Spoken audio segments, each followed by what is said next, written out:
Hello my friends, Josh here, and today we will take a look at a very simple but super powerful idea of support and resistance. It's a very essential concept to know, which unfortunately many new traders get wrong. Therefore, we will cover the basics first. What is support and resistance? Why does it work? Then I will show you how to trade based off support and resistance, as well as show you some different types of support and resistance. Sounds good? Then stick around. Before we start, just a quick reminder that I'm not a financial advisor and everything covered in this video is for educational purposes only. Support and resistance are, in my opinion, one of the basic but most powerful tools. It can be described as a kind of barrier where price is reversing to the upside or downside. The support zone is the zone where price is likely to reverse to the upside, as shown right here, while resistance is the zone where price might reverse to the downside. To draw support and resistance zones, we use previous structure to determine those zones, which means we use recent swing lows or swing highs. To visualize this even better, let us dive right into our charts. Here we are the daily time frame of the US dollar against the Japanese yen back in 2014, which is quite an old example. Don't worry, we'll go into recent examples in just a bit, but this one is great for getting a first impression of support and resistance. When we look at this chart, the support level straight away jumps into our focus, right? Price somehow reversed every time it reached this zone. That's a great support zone where buyers jumped into the markets to push prices higher. Right here, more to the right, price developed quite a solid resistance level where price reversed 3 times when it came close to this zone. So why does this even happen? Why does price reverse in the same areas? To make it a bit easier, let's just focus on this period right here. If we take a look at this period from the eyes of a potential buyer, we would focus somewhere along these price levels in order to buy. That's where price seems to fall just before reversing to the upside. Let's say we are buying right here. Price now rises higher to this level, where price reversed to the downside the last time it reached this level. Therefore, we might exit our position around this area since we don't want to take the chance of it happen again. If we jump into the shoes of a seller, it's the same thing. If we look for sell opportunities, we probably would look in this area right here, where price seems to rise up to before reversing to the downside, and then exit the sell position in this area where the price tends to not break below. And that's the reasoning behind why such levels tend to develop and work, and why it often is stated as a self-fulfilling concept, simply based on past behavior. So how do we draw support and resistance levels, since markets are mostly in trends? Drawing support and resistance levels takes a bit of practice and time. Especially for beginners, it's not always easy to recognize key levels. What could help in the beginning is looking at line charts at first, which we can easily change to on Tradingview right here with this button. If you watched the previous video, you know that candlesticks charts mostly have 4 data points. The line chart only has 1, which is the closing price as a standard setting. You can change it to any of the other 3 data points if you want to, but the closing price will be fine. A great advantage of the line chart is that it takes away a lot of noise compared to the candlesticks, which makes everything a bit cleaner and easier to identify levels where prices interacted with previously. What you could do now to identify key levels in form of support and resistance is simply scanning through the chart and connect price peaks through horizontal lines. Let me highlight the points where price either accepted the line as resistance, as support, or where resistance became support or vice versa.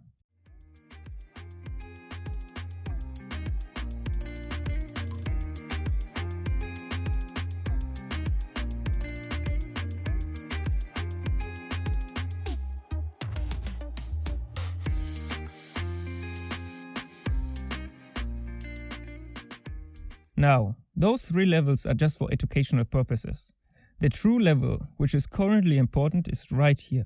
Price accepted it as resistance, broke through it, accepted it as support, and now just broke through it again, where we could look for a small retracement to the upside, to this level, just before price might continue to the downside. But let's not jump ahead and erase the red marker again in order to switch to the candlestick chart. As you can see, when we draw support and resistance lines on the line chart and then switch to the candlesticks, it gets a bit messier and we have to adjust the lines a bit, which also brings us to the next important point: zones or lines.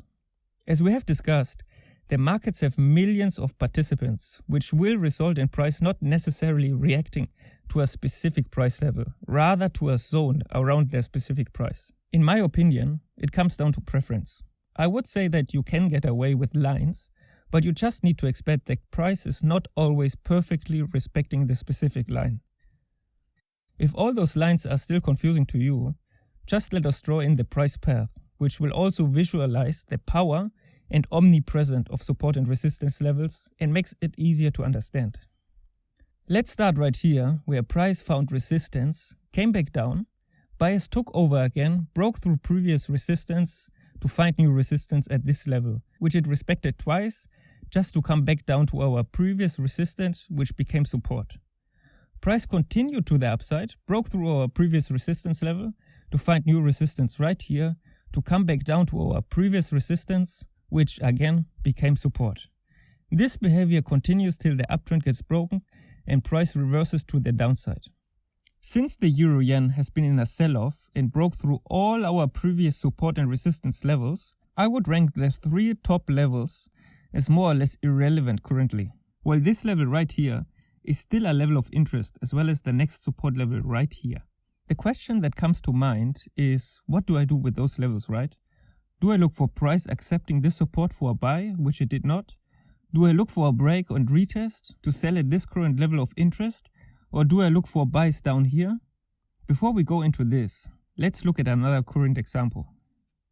Let's get into the chart of the Canadian dollar against the Japanese yen on the daily time frame, which is also currently in an uptrend, and I already have marked some levels price has accepted as resistance as well as support. To make it easier for you again, I will draw the general price movement as well as highlight the exact points of support and resistance. As you can see, the support and resistance levels are not as clean and well respected by price compared to the euro-yen. But that's how it is sometimes. We still have three nice levels of support and resistance, and we can clearly identify them. Something that is getting clear in those examples is that price does not necessarily need to respect such zones to 100%, but they definitely represent points of interest. In total, we have three main approaches: trading the acceptance of support or resistance, trading the break of support and resistance, or trading the retest. First, the acceptance of resistance, where we would look to sell after price confirmed the resistance level. The opposite for the support, where we would look to buy. The second main approach is to trade the break of resistance, where we would look to enter a buy position after the break, since we anticipate price to continue to the upside, or a breakthrough support, where we would enter a sell position since we anticipate price continuing to the downside.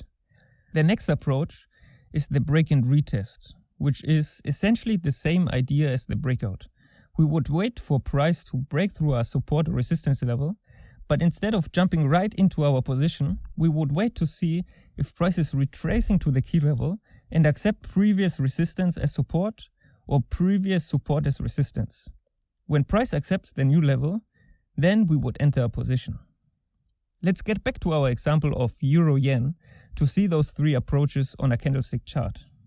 Here on the left, we can see all three approaches. We have our support level right here, where we could have entered a buy position in this price zone if we would wanted to trade the acceptance of support level, with a stop loss right here.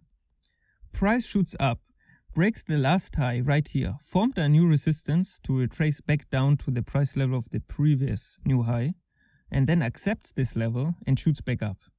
This right here is a classic break and retest, which occurs quite regularly in trending markets, where we could enter a buy position with the acceptance of the previous resistance, which became now support, and set our stop loss below, for example, right here. For our last example, we can see that price formed a nice resistance with two touches right here, and then broke through this level with this candle right here, which could be our breakout buy trade. The question is, why did I focus on the buy at support or buy the break of resistance instead of selling at the resistance? We could have, for example, sold right here, right? Where price created a nice resistance and accepted it here again with a strong bearish candle. To answer this, let's take a look at something called the major and minor support and resistance levels. Support and resistance levels can be divided into major and minor support and resistance levels, best visualized in a ranging market, where we can clearly identify our support and resistance zones. Those are major support and resistance zones, where the price direction is completely reversing. But that's not how price behaves. When we focus more on the price movement from the support zone to the resistance zone, or from resistance zone to support zone, we can see that price is building smaller support and resistance levels. Support and resistance levels in trends often get broken, and support becomes resistance and vice versa. Both major and minor support and resistance can present us with great trading opportunities. But we can also clearly see that we need to approach them differently. While our major support and resistance are primarily the focus point of price accepting those zones and price reversing, minor support and resistance levels are often broken and retested. This can be seen especially in trend situations. Let's get back to our second example, the Canadian dollar and Japanese yen chart. That's where we marked our support and resistance levels previously. When we now combine this with the information of major and minor support and resistance levels, we can start getting a better picture of how to approach those levels when we go one time frame higher to the weekly chart. We see that we have resistance level right here with 1, 2, and now 3 touches, as well as a support zone with 2 price touches here and multiple ones right here. Those are our major levels, while I would consider those levels right here as minor ones. When we take the major levels into consideration, it makes sense to look for buy opportunities right here when price moves from support to resistance, and potentially look for sell opportunities when price accepts resistance and moves lower. When we come back to our 3 main approaches, the question of which one we should focus on in specific scenarios does not also just depend on minor and major levels, but on the even bigger picture of market structure and the overall trends. After we have identified our overall view of the market, we can identify the direction in which we are looking for trades, as well as if we look for a break or acceptance of support and resistance levels. This chart here looks a bit confusing, but we will get into the market structure in future videos, since it would drag this video into serious length. So when we look at the support and resistance, we have to have a general understanding of the current market structure, and therefore an understanding of rather looking for buy or sell entries, as well as to focus on price respecting support or resistance, or waiting for a break or a potential retest. Then there are also other things to help us have a better understanding of what key levels to focus on, such as chart patterns, like the retest version of the ascending triangle, which is at the end nothing else than a resistance level that gets broken and becomes support. Only with the difference that the way the resistance level gets developed by price is more specified. If we go even deeper, we then could want to see specific candlestick patterns at the retest to specify our entry in order to take a trade. So we can see that it is all connected and we can't really isolate recent support and resistance levels for trading. To have a step-by-step guide, first of all, we have to identify the overall market structure. Are we in an uptrend, in a downtrend, or in a sideways market? Then we have to identify our key levels of support and resistance, which chart patterns can also help us with. And then I'm looking for price reaction at those specific key levels, with already a clear direction of the trade in our minds. That's how I would break it down. And again, we will look at market structure, chart patterns, and candlestick patterns in upcoming videos to put together all the puzzle pieces. And that's it for this video, my friends. I hope I was able to give you a great overview and guide into the world of support and resistance so far, and was able to show you how you can use it to your advantage. If you enjoyed this video, you would make me very happy if you give it a thumbs up and subscribe to the channel. See you next time.